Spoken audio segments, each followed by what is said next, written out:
Gators Breakdown, the Gators Fan Podcast, because there's never a dull moment in Gator Nation.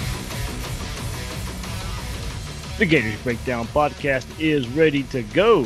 I am your host, David Waters, and you can find me on Twitter at GatorDave_SEC. And joining me on this episode is Will Miles. You can find him at his site, readandreaction.com, and on Twitter at WillMilesSEC. And joining us for this early signing day preview is Corey Bender from the rival site Gators Territory. Gentlemen, welcome. Will, I'll start with you, man. It's shopping for grocery season. It's recruiting season. It's time to argue about things and get everybody mad. Certainly a polarizing topic, but we got an expert on to let us know what's what. Absolutely. Corey, man, thank you for Gators Territory. As I said earlier, Corey, thanks for hopping on Gators Breakdown, man. No, absolutely, Dave. Thanks for having me on, guys. I appreciate that. No problem. We'll get right into all the storylines surrounding Gators recruiting. But before we do, remember, you can find Gators Breakdown at news4jax.com/Gators Breakdown. You'll get all the Gators Breakdown episodes there, as well as News4Jax coverage of the Gators. Also, listen and subscribe on Apple Podcasts, Google Podcasts, Stitcher, Spotify, YouTube, whichever way you prefer to get Gators Breakdown. All those avenues are out there for you. And also follow us on Twitter and Facebook at Gators Breakdown. So here we go. The Gators have the number 6 class on Rivals right now with 24 commits, and part of that rise has been because of a few recent additions to the class. 3 commits in the month of December for the Gators as they race towards the early signing period. And let's start with a couple of commitments from this past Friday, Corey. And the Gators get 2 flips from SEC East rivals here. Sam Pittman leaves the offensive line coach role for the Georgia Bulldogs to take the Arkansas head coaching position, and that rubs offensive lineman Joshua Braun the wrong way. He decommits from Georgia and was assumed with the already great relationship he had with Florida offensive line coach John Hevesy that he'd end up at Florida. Friday morning rolls around and Braun commits to the Gators and already practicing with the team during bowl prep. And, this couldn't have worked out better for Florida because this was already a big position of need for the Gators. And with highly rated Isaiah Walker already committed at the other tackle spot, the Gators have there, Florida gets another top offensive tackle with Braun. 6'6", 335, 26th ranked offensive tackle, 45th ranked player in the state of Florida. Corey, we saw the struggles of the Florida offensive line this past season, and with 4 already committed, adding Braun's a step in the right direction for improving that position group. Yeah, with Braun, you're getting an old school type of mauler in the trenches. He's an aggressive kid that he's always pumping his legs until the whistle's blown. He's always looking to put defenders on their backside, and more often than not, that definitely happens. And he's one of those guys that comes in and goes to work. He doesn't, like he says, there wasn't much drama, surrounding his recruitment either. Like I say, he's one of those kids who just likes to clock in. He does what the coaches ask for him. He's one of those old school type of mauler offensive linemen. We have him rated, as a tackle, but I think over the long haul, I think he'll definitely shift inside the guard.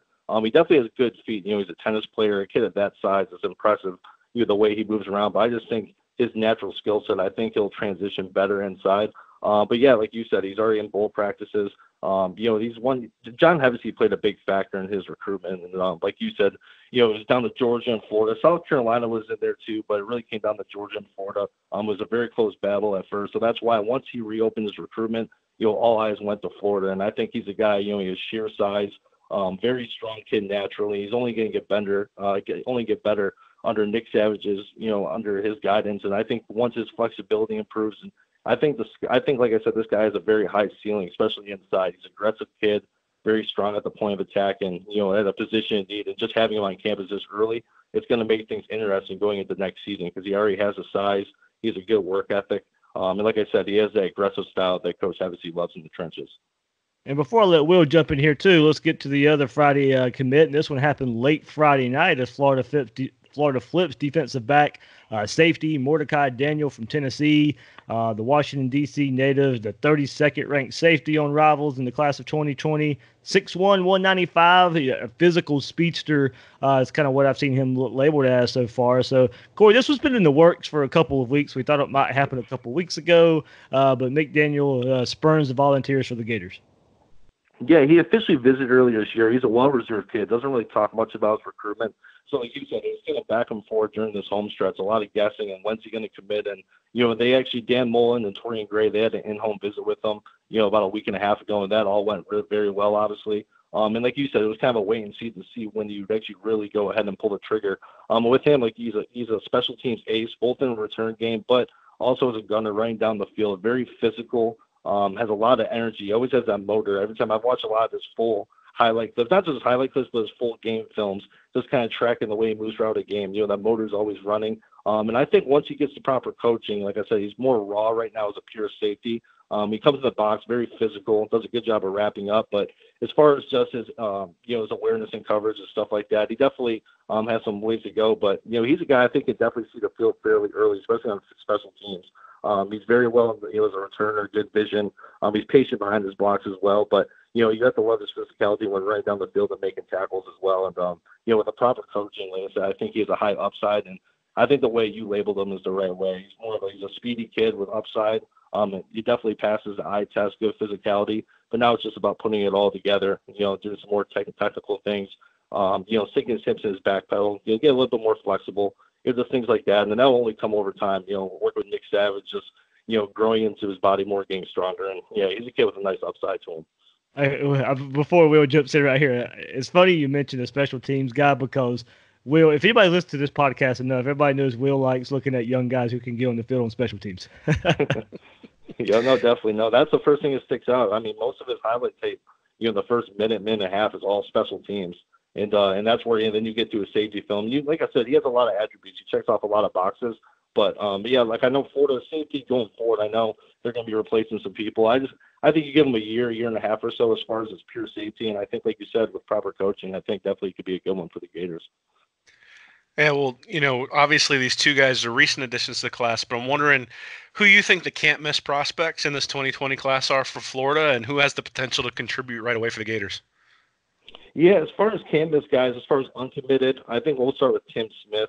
He's a longtime target. I think we all know where that's been. He's been committed to Alabama for a while, but he's been on Florida much more. I think he's been, 8 times compared to Alabama, less than a handful of times. And, as of right now, I have him penciled in to flip to Florida. We'll see how it all plays out over the next 24 hours or so. But he's obviously the can't miss guy just based off how long they've been recruiting him, how much they put into this. And then obviously they're replacing a lot of bodies along the defensive front. So, having him in the fold, I think he's a can't miss. But as far as 2 other guys are uncommitted, I'm going to kind of group these together. But Jahmyr Gibbs and Henry Parrish at running back. And I just think the way the running back board is shaping up, EJ Smith, there's a little bit of Florida buzz going on earlier this week, but I'm not expecting him in Florida's class based off, everything I'm hearing as of today. But it just goes to show, Florida needs a running back in this class. It's been obviously one of the more popular positions, obviously, in relation to this class. So I think Jahmyr Gibbs and Henry Parrish, those are 2. I'm going to group those together as 2. There's more of a position that needs as running back, and those are the 2 main guys on the board. But as far as early contributors, going back to the guys that are already committed to Florida, Isaiah Walker, I'm a big fan of Isaiah Walker. I think, just personally, in my opinion, I think we have him rated quite a little bit too low. I actually think, in my personal opinion, I think he's closer to a Rivals 100 guy. I really loved his senior film. He's adding really good weight, but he's still fairly lean, not a lot of bad weight at all. He slides his feet effortlessly. I think at right tackle, with him contributing and coming in early, I think he's a dark horse for that right tackle position. And I know I'm not a big fan of having true freshmen see the field or anything like that when it comes to offensive line. That's just kind of the way I've always viewed it, unless you have to. But as of right now, he's closer, right around 300 pounds, but he's really made strides over the last year, and I think he's one guy that definitely could see the field if he does all the things asked from him. And you don't want to see that because you want some of these upperclassmen to step up, but that's just the way I view him. And Josh Brown's another one, just based off, I think you hit it, Dave, right when we started, that being a position in need. And he just fits into, especially if you put him inside, just to kind of rely on his strengths. I think overall, I think he's a guy, if they need to rely on him, I think overall, with him being on campus, that's something to look on. But then Derek Wingo and Gervon Dexter, I just think Gervon Dexter definitely passes the eye test. He's a strong kid. He has to get better as far as just more go-to moves, more technical, but he's made a lot of strides in that as well, in that department. But those are 4 guys that, Derek Wingo, he's another one I can't really say enough good things about. I think he has the potential to be a captain type, for the Gators.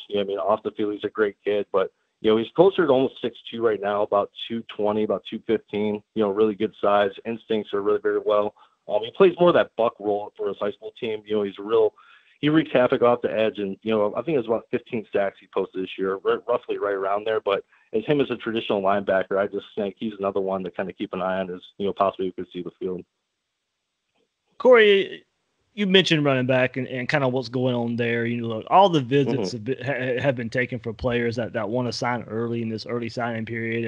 And, Florida doesn't really look that they have many more open spots available either. So you mentioned the latest at running back, and now I think we can also look at the wide receiver position. It looks on the surface, that Florida's missed their top guys, especially at running back. They've missed their top guys at running back the way it looks right now.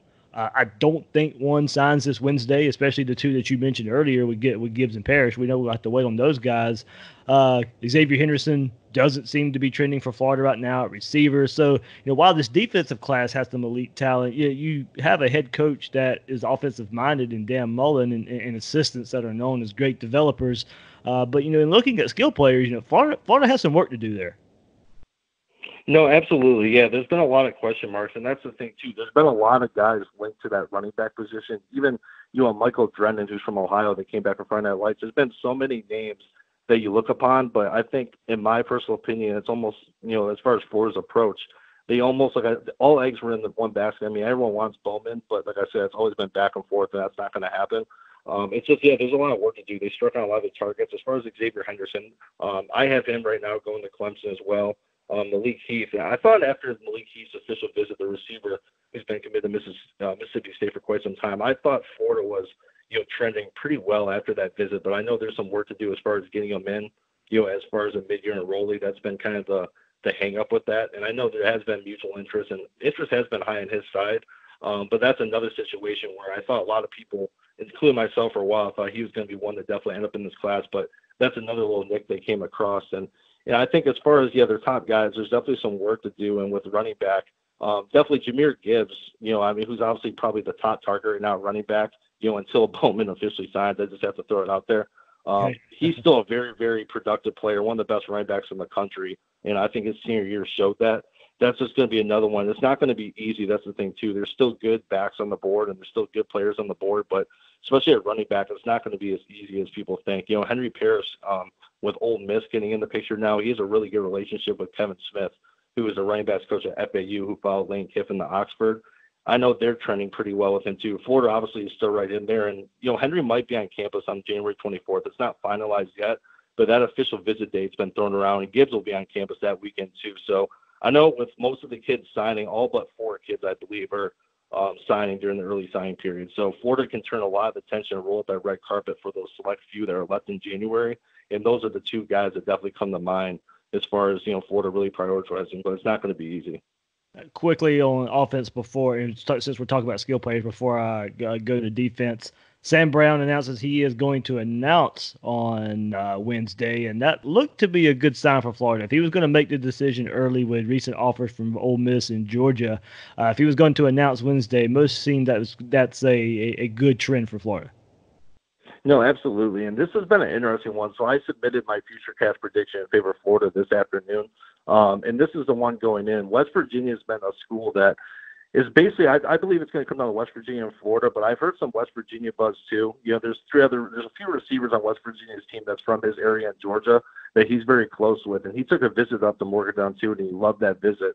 And prior to the Ole Miss, Georgia, and Florida offers, if it wasn't for those 3, I'd be fairly confident that that's where he would have ended up, because like I said, the family's been on board with West Virginia, and obviously the kid had a great time up there. But as of right now, based off the conversation I've been having with people today, Florida's fairly confident as far as reeling him in. Really good length, and kid's been blown up. If you look at his senior film, I'm surprised more schools didn't jump on him earlier. He's a kid still. He was committed to UCF. He had some good offers on the table, but he's one who is definitely, in my opinion, under-recruited. And then going into the decision, I think this one's a lot closer than what many people think. It still wouldn't shock me if it was West Virginia, because I talked to someone that's somewhat close to his family, and they were still hearing, as far as this afternoon, some good buzz surrounding West Virginia and their chances. And then I spoke to someone else that's more tied in the West Virginia side, and they said there's definitely some worry up in Morgantown as far as this last-minute visit, to Florida. They're not as confident as they were before. I have Florida right now. That's my prediction, but I definitely think it's a very close one, and closer one than what many think.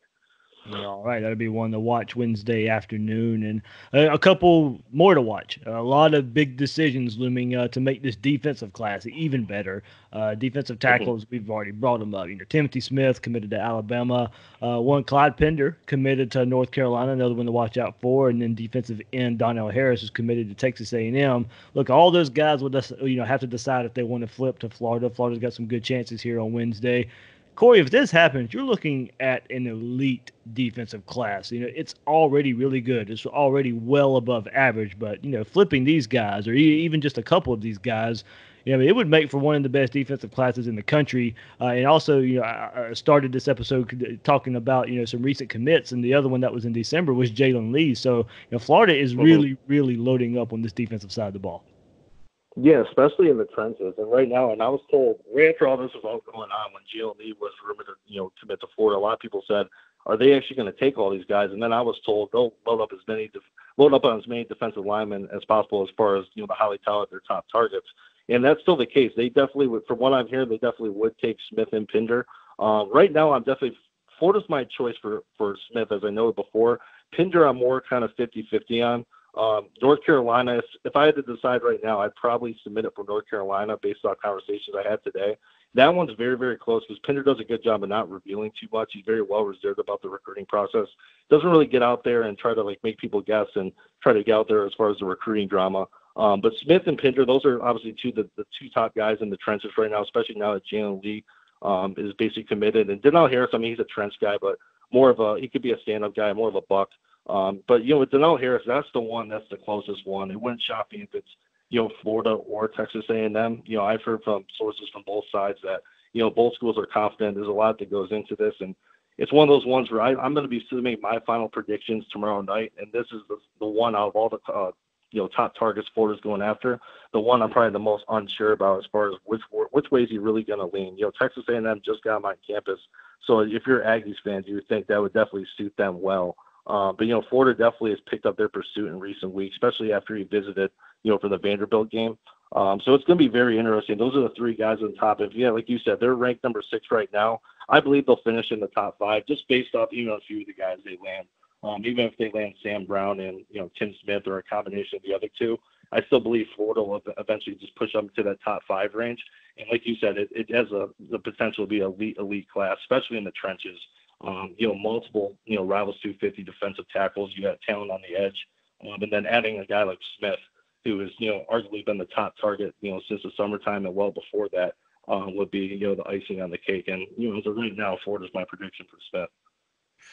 So Dan Mullen's really had a lot of success the last couple of years from a high-level recruiting perspective on the defensive side of the ball. You think of last year, you got Chris Steele, Kaiir Elam, Tyron Hopper, sort of the top tier of that class. And this year, you've got Dexter, Wingo, Rogers, and Pouncey. Is that because they've made that an area of emphasis, or are there other things? Is it just they're better recruiters on the side of the ball? Why is it that at least the last 2 classes, Florida has been so defensive heavy?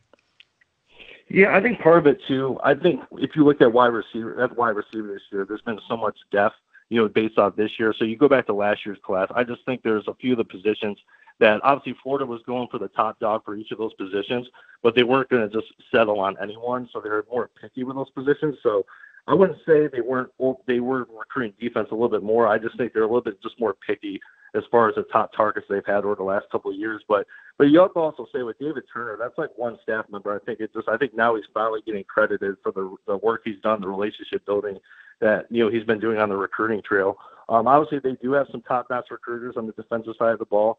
Torian Gray, obviously, even before, his first stint in Gainesville, people knew that.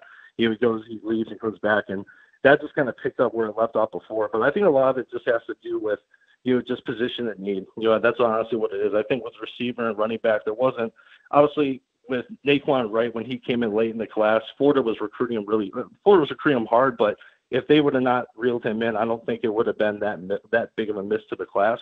But based off this year, I think it's more position need, but also I think it's a good mixture of just the coaches, but also position and need. It's just a good mixture of both, and it's just one of those situations where both of those kind of meet at the same time for these last 2 classes.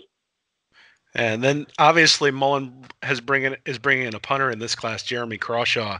Is he going to be able to step right in for Townsend? There's obviously been sort of a history of really good punters at Florida. I'm curious how Crawshaw fits into that. Yeah, definitely. I think with him too, as far as his power is the one thing that sticks out. When he committed, it was kind of under the radar official visit when he came in. It all happened fairly quickly. But no, based off what I talked to a few people shortly after he committed, and that's the plan. They see him as a guy who can definitely come in. There's still some things to learn as far as American side, as far as the punting, and there's some technical things he'll have to work on. But as far as raw punting ability, no, as far as based off conversations I've had then and closer to now with him really enrolling, that's the plan. They're hoping he's a guy who can kind of take off, as soon as he gets to campus, and having him on campus early, obviously that's a huge thing for them. There's going to be some technical stuff and some stuff to work on with him. But as far as their expectations, that is the plan to hopefully get him on the field sooner than later. Corey, looking at let's look ahead just for a second. What should we look out for in the 2021 class? This 2020 class is filled with deep talent on defense, and we'll just kind of hit on it. What makes the defensive side of the recruiting so good. And look, we discussed skill players earlier, but this is the class that is the 2021 a class that needs to be hit hard on the offensive side of the ball. I'm a big believer in getting a quarterback in every class. That class is already headlined by Carlos Del Rio at quarterback. Yeah, Carlos Del Rio, he's one guy that he's in our second 250. He's been the 250 and then the debut, and he landed in the 250 again on our recent update. And like you said, it's debuted by him, but I think as far as overall with their top targets, this could be the class that could end up being special. I did my math the other day as far as the Rivals 100 guy. There's about 10 or 11 guys in the Rivals 100 that have Florida on their sort of list as far as, within the top 5 or top 6.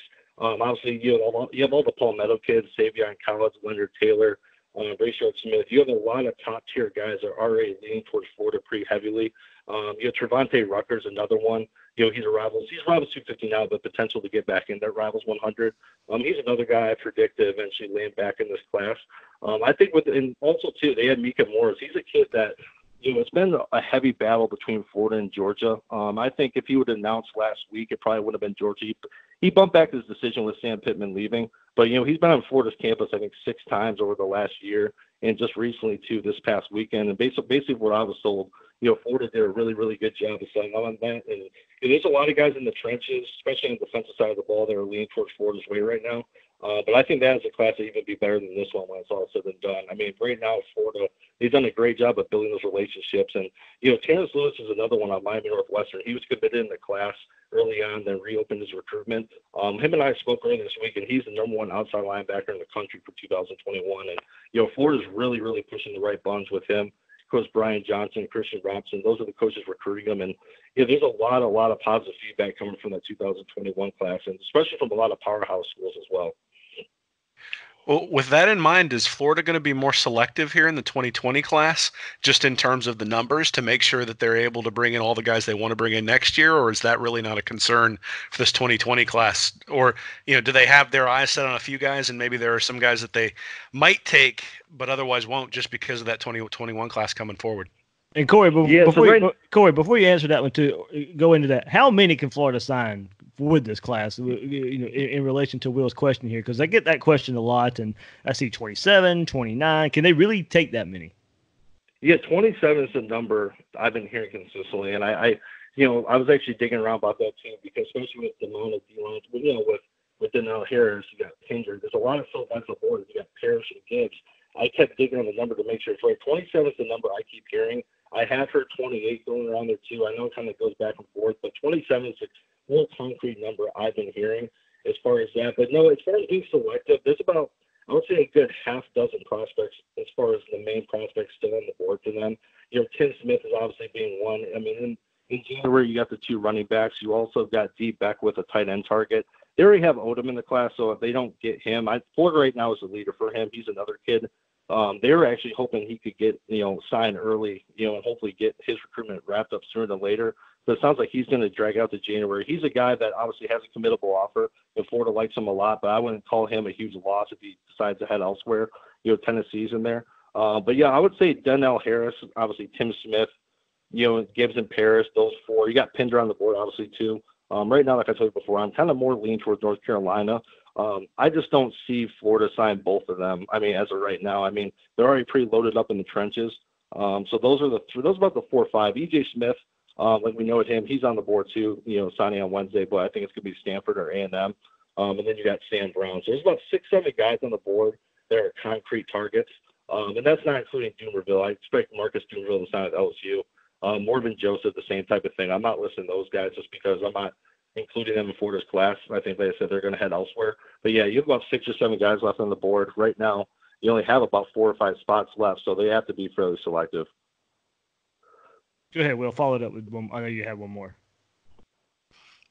No, I mean, I guess that you've listed 5 or 6 guys. I mean, do you think that they'll take the full 28 or 27 or 28 if they have the opportunity then in this class? Yeah, I do. Yeah, I think so. It's going to depend too. If Smith signs and they get Donnell Harris, I don't know, like I said with Pinger, I think that makes him go to UNC. I'm not saying that's going to be the deciding factor. But those are the 2, and then you obviously head into January. You have a few running back targets on the board, and then Sam Brown too. So I think they'll definitely, if they could take the full, they definitely will, because I think it's going to be hard to even avoid that at this point. There's too many guys that have Florida near the very top, and obviously that running back being a lead, and then just with Harris and if you got Tim Smith, that puts you right at 27 there already. And then, like I said, it depends if they kind of part ways with like a deep Beckwith in January, they stop recruiting him as much. But no, I think they definitely take that full number if possible. I think it's going to be pretty difficult to avoid now based off the mutual interest from, Florida different parties. Corey, I'm not asking you to take away anything from Gators territory or anything, but anything I'm going to say positively or negatively, what would be a big surprise you think we would see on Wednesday? A big surprise on Wednesday would be if EJ Smith committed to Florida. That'd be a surprise. I wouldn't.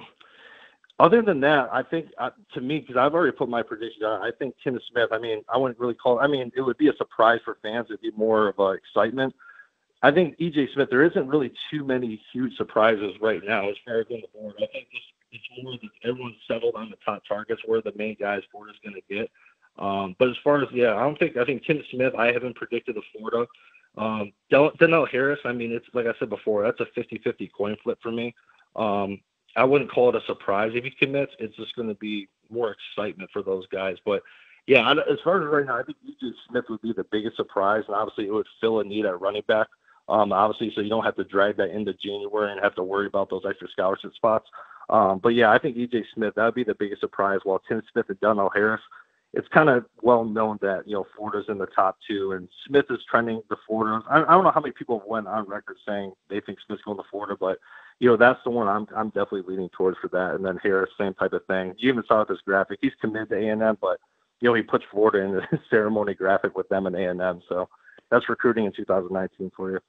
Absolutely. Will, man, you have anything else? No, it just sounds good. We're going to have a lot of defensive linemen coming in to fill some gaps. And, I mean, Grantham's scheme really calls for it. So I'm excited to see what these guys can do.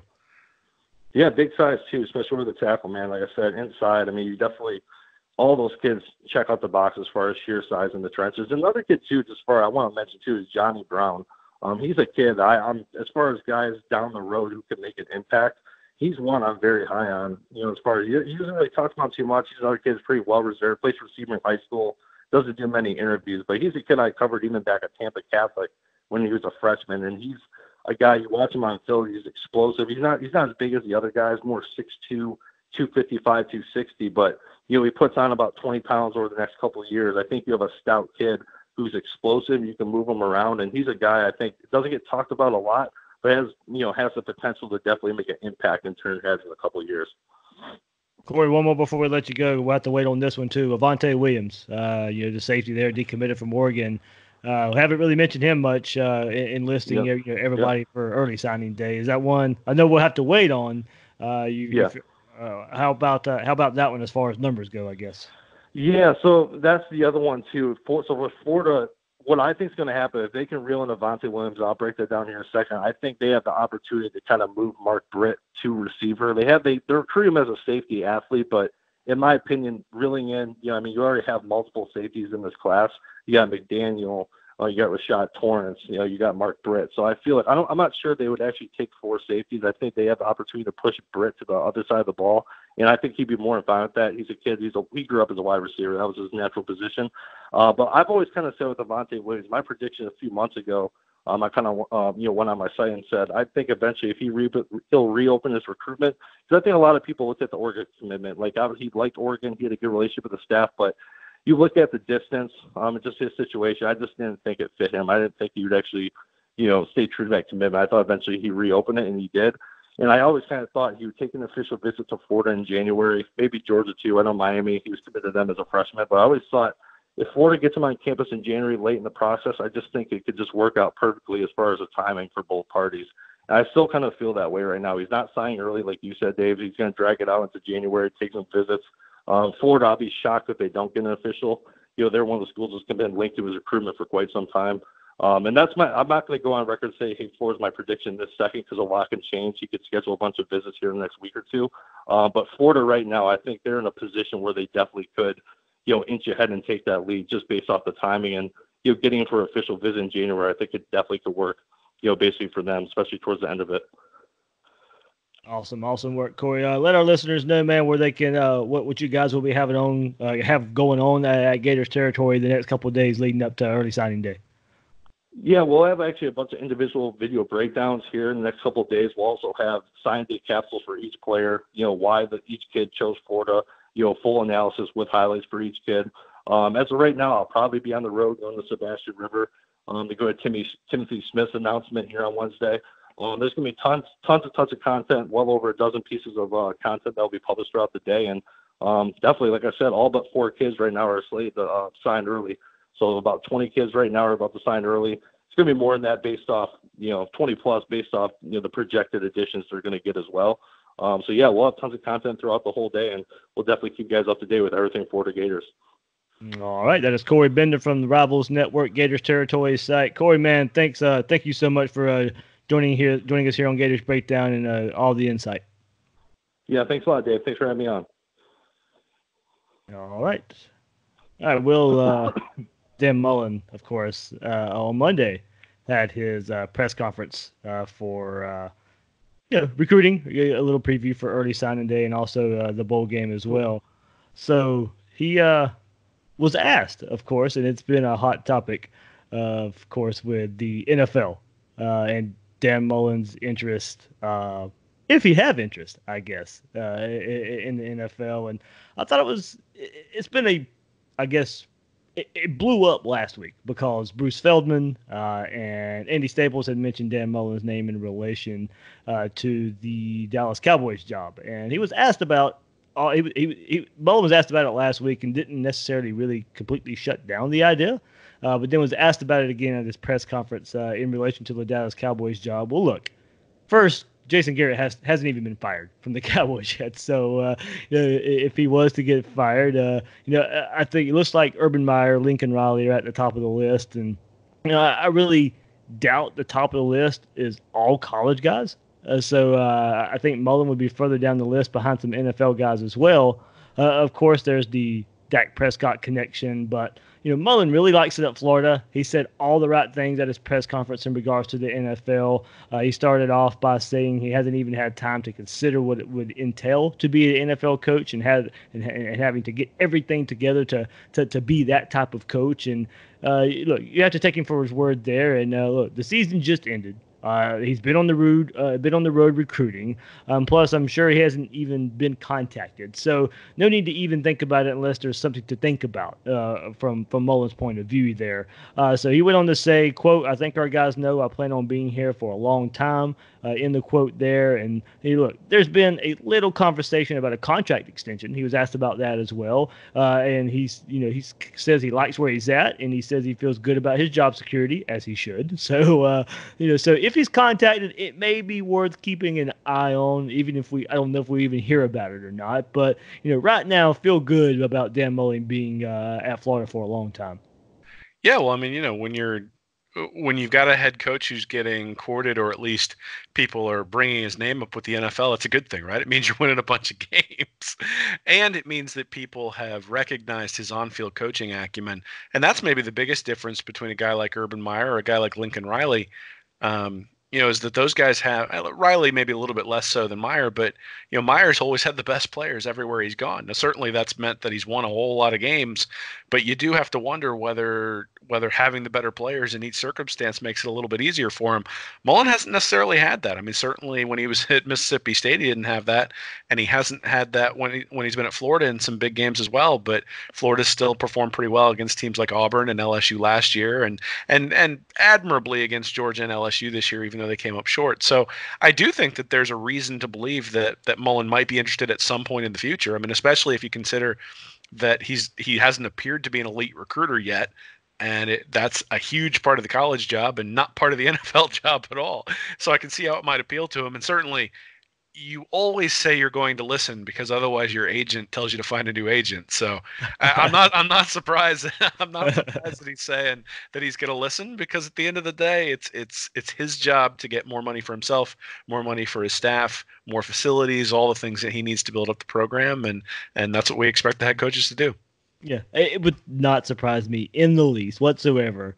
In about 2 or 3 weeks, we'll hear there'll be some kind of contract talk. But he even admitted too that Scott Strickland has been on the road a lot because of the college football playoff committee and all that stuff. So he made it sound like there have been some initial conversations here about a contract extension. So look, I don't think there's much to worry about, of course, and it's. The one connection from Bruce Feldman, it was like 2 + 2 + 2 + 2 = Mullen. It was they found some way to get to Mullen because of the Urban Meyer connection of the Dallas Cowboys would be interested in Urban Meyer, and maybe it wouldn't be Urban Meyer, maybe they should be interested in Dan Mullen because of Dak Prescott there. So I think it was Daniel Jeremiah he was just trying to make connections there. So it was nothing official. It kind of blew up. I kind of helped it blow up on Twitter, but look, it was talk. It was being discussed. I'm not going to sit there and not put it out there just because I don't want it to happen, of course. But hopefully Dan Mullen will be the head coach of Florida for a long time, and we can enjoy many more wins and hopefully a win over Georgia pretty soon. Yeah, man, how dare you stir things up? It's just irresponsible journalism over there, Dave. Look, I mean, the reality is that Mullen is going to be in demand. This is the silly season. There's no games going on. Everybody's talking recruiting. Everybody's talking about what might happen in the NFL. I mean, when was the last time we had a college guy get hired into the NFL anyway? It's been a while since that's happened and somebody's been successful. I mean, maybe Pete Carroll is the last time a college guy got hired in and was successful. And Carroll obviously had NFL experience before he went to USC. So I think the profile that you look for in a head coach, a first-time head coach in the NFL, Mullen doesn't necessarily fit that. Though I would say that with Lamar Jackson and some of the success that he's had in Baltimore, Mullen's offense maybe looks a little bit more appealing to a team that has a guy who can run a little bit, and so maybe he'll get a look. But here's the reality: is that after his second year, Jim McElwain was hedging for a contract extension, and I'm sure that Mullen's doing the same thing. And again, if the NFL calls, I think you have to listen, because you need to know what your opportunities are out there. And at the end of the day, you only get more leverage by doing it, and that's what he's doing. Yeah, I think the Cowboys would probably be the one NFL job he would say, okay, I want to go do that. But the other side of that is Dan Mullen. I'd kind of label as an alpha male, and he even kind of said it in his press conference today. He was, look, I'm at Florida. I am kind of the owner, the CEO, the general manager. The program of Florida is basically under him.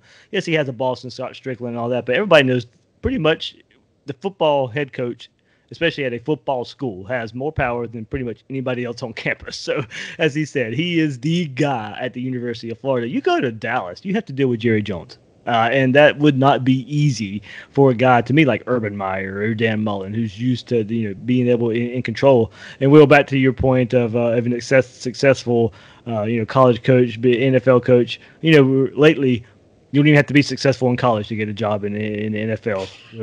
So, well, so Cliff Kingsbury is not a shining beacon. At least it doesn't look like that in Arizona right now. Look, I think there's a lot of truth to what you say about Mullen being essentially the guy who calls all the shots in Gainesville. At the same time, if you want to distinguish yourself from Saban, you can't really do it in college because Saban's the guy who went to the NFL, couldn't hack it, and then comes back to college. You go to the NFL and you win, you can say you did something Saban didn't do. So, these guys all have big egos. You don't really know what their hopes and dreams are. But certainly Mullen has made it clear that Florida is the job that he wanted at the college level. He's got that job, and I expect him to be here for a while.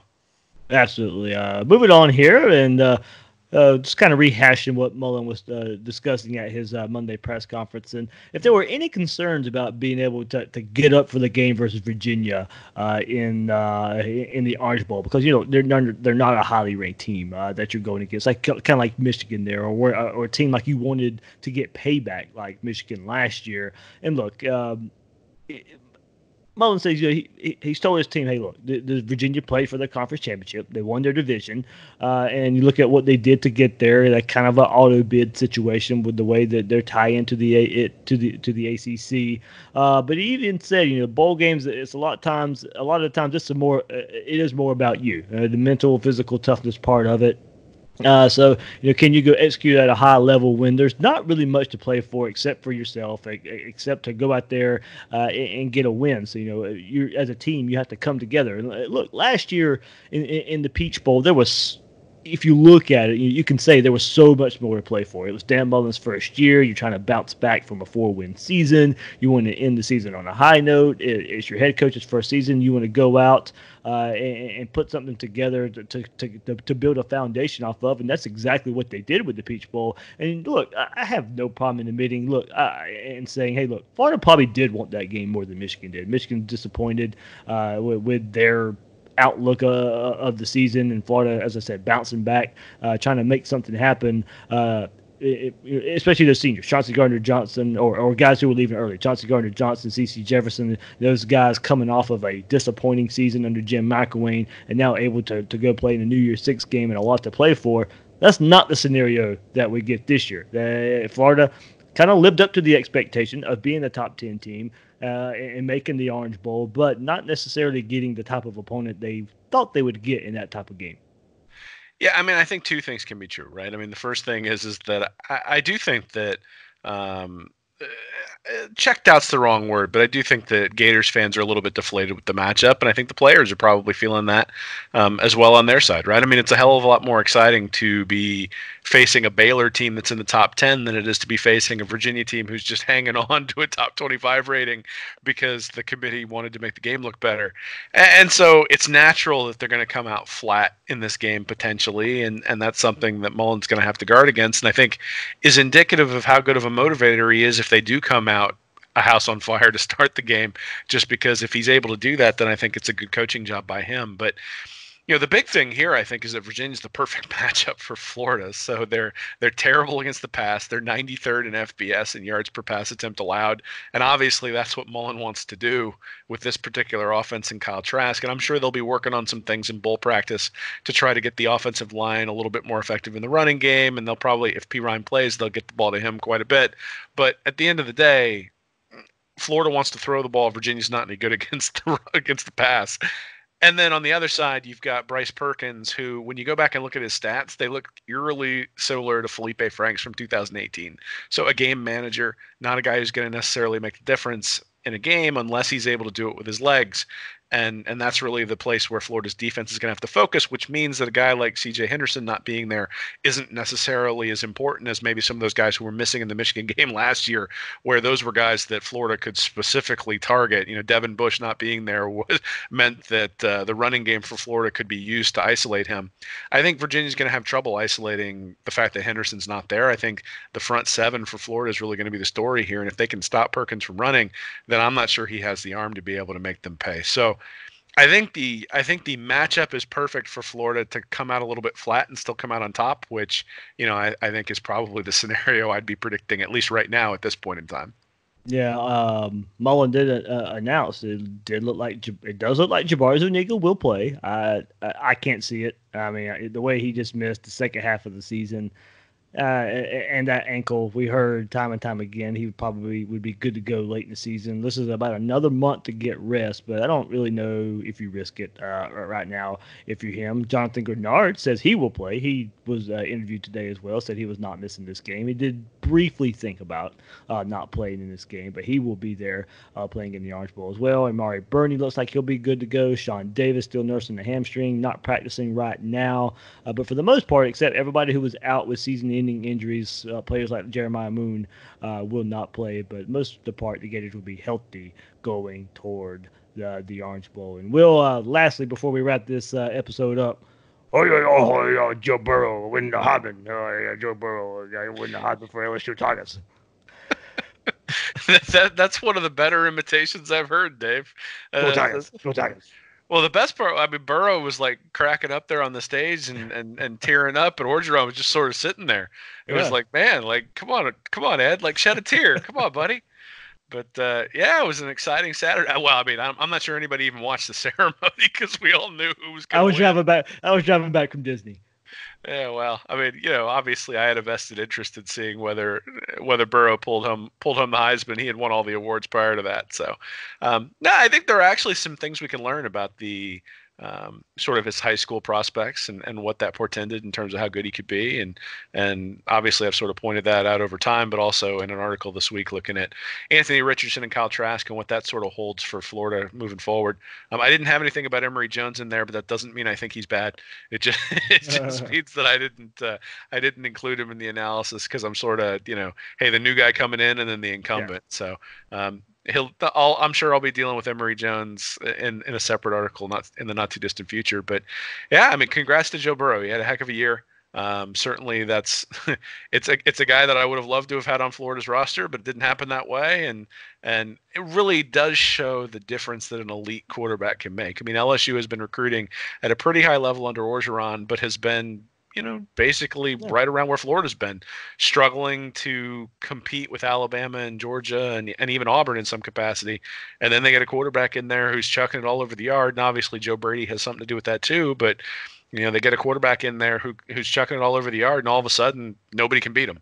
And, I think it just really indicates, especially this day and age of college football, what an elite quarterback can get you. And if Florida can get one of those guys in, I like the Gators' chances.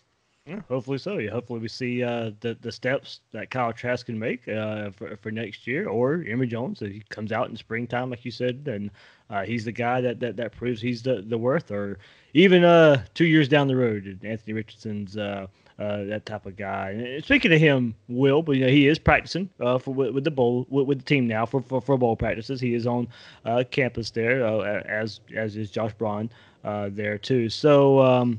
And you and we've talked behind the scenes a little bit, and you brought this up in relation to Joe Burrow, and the reason you kind of pinned the article that you did was you go back and look at things like completion percentage and what Joe Burrow was able to do. And we did notice it, and heck, all the Gator fans noticed it, but the jump Anthony Richardson took from his junior season to his senior season. And look, I followed it really close because he was training here in Jacksonville with Denny Thompson, and I talked to Denny a little bit too. And he even said on the podcast, going back to the spring when Carson Beck committed to Georgia, I asked him about Anthony Richardson. He said Anthony Richardson had the highest ceiling of all the quarterbacks he was training with at the time. That included Carson Beck. That included Sims, who was committed to FSU. So he saw, his quarterback trainer saw the potential, and then fall rolls around, and we see the improvement Anthony Richardson made from his junior season to his senior season. And Will, for something that you look at, it's only 1 year. The improvement was only 1 year, but in something that you really take to heart in looking at high school quarterbacks, Anthony Richardson made that improvement, and now we'll see if it translates. Yeah, I mean, it really boils down to if you go out and you just throw a ball to a guy standing 15 yards away from you, it's a whole lot easier to complete all 10, throw 10 passes. It's really easy to complete 10 of them. you put a guy right next to him and you got to sort of throw it over him and around him, and all of a sudden you start missing. And it's really as simple as that. That when you look at completion percentage, I don't think it has to do with a guy being able to fit the ball in tight spaces. I think it has to do with a guy making the right decision, finding the one-on-one coverage, finding the mismatch, the wide receiver on the linebacker or his speedy wide receiver who gets isolated on a safety. Those are the sorts of things where you start to see that jump. So I think it's indicative that Richardson's starting to make some of those reads. Now, the difference is when you look at Burrow, he basically came out as a sophomore and was doing that in high school. And I mean, people talk about the level of competition, but here's the deal. I mean, I've gone back and looked at high school completion percentage and how it translates. It translates really, really well. And the limitation that you see is arm strength. So guys like Luke Del Rio had very, very high completion percentages in high school, but their yards per attempt were a lot less. And when you look at Richardson, his yards per attempt and he had high completion percentages in spring games. Well, look, I think Del Rio, if he'd have been able to stay healthy, would have been serviceable. But I don't think he had the arm strength, and in order to, I think being the son of a linebacker makes a difference for him in terms of being able to read the defense. But it doesn't matter if you can't get the ball there because you don't have the arm strength. And I think that's something you need to take into account. Is if a guy's got a 70% completion percentage, but he's only averaging 8 or 9 yards a throw, that's a whole lot different than if a guy's at 70% and he's averaging 13 yards a throw. And Richardson isn't quite up to 70% this year, but he's averaging, I think, 12.2 yards per attempt or something like that. So there's a lot of good to come from it. Certainly when you look at a guy like Carson Beck, who's actually regressed this year. I think he was like 55% completion percentage last year, and then this past year to 48%. So even regressed between his junior and senior year. Obviously, we're glad Richardson isn't showing that profile. But the other thing is that he does have an ability to run the ball, which gives him more time to develop as a thrower.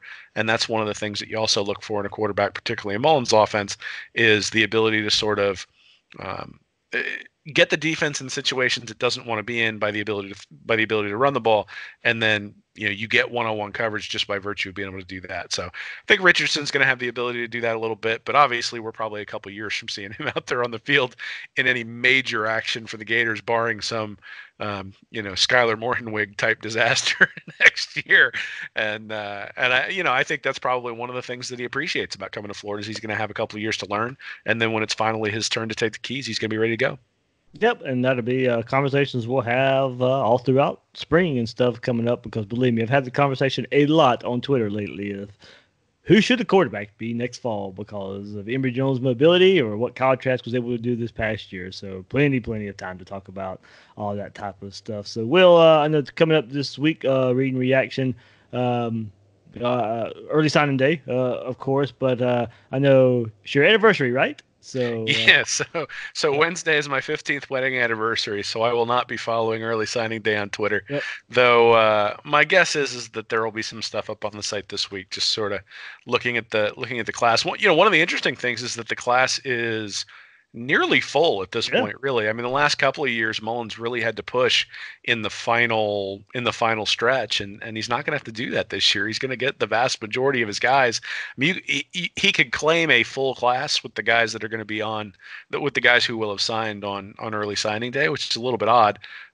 at least for Mullen thus far in his tenure at Florida, which means, sort of like Corey said, he's going to be able to focus on those guys, 2 or 3 guys, roll out the red carpet and really get the guys that he wants. So, it's exciting. I think, the expectation coming out was, or at least the hope was, that Mullen was going to recruit like Meyer. That hasn't necessarily been the case yet, but he's recruiting a heck of a lot better than McElwain, and certainly the results on the field are significantly better as well. So it's an exciting time to be a Gator, and exciting to see the new Gators who are coming in this week.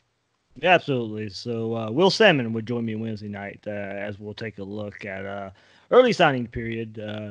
Early signing period. Wednesday is the first day of it, but it actually is a period there. So I know some guys will be making their decision. All the guys for Florida will be making their decision on Wednesday, but there's some guys who will be waiting until Thursday, Friday, all that kind of stuff. So Will Salmon would join me Wednesday night as we'll be taking a look at reviewing early signing period for the Gators. So that's Will Miles. You can find his site at readandreaction.com and on Twitter at Will Miles SEC. Thanks again to Corey Bender from the Rivals Network, Gators Territory site there.